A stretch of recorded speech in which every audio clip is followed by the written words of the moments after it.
Each spring, love is in the air, as thousands of eider ducks descend on the sea ice to breed. Males sport unmistakable black and white plumage with a green flash, while females are a more understated brown. With so many eager rivals, males go all out to impress with their rather charming mating calls.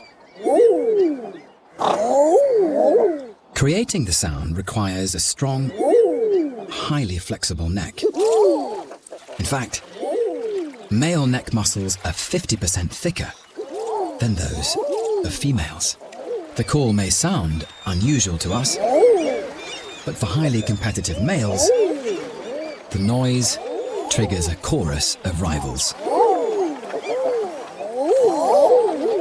Should this fail to get the female's attention, the Romeos have another seductive trick to play. Flapping wings is one of a dozen eider duck courting rituals. Duck dad dancing. If a female accepts, she does so with a simple snort. The quirky calls have paired another couple. It's a date.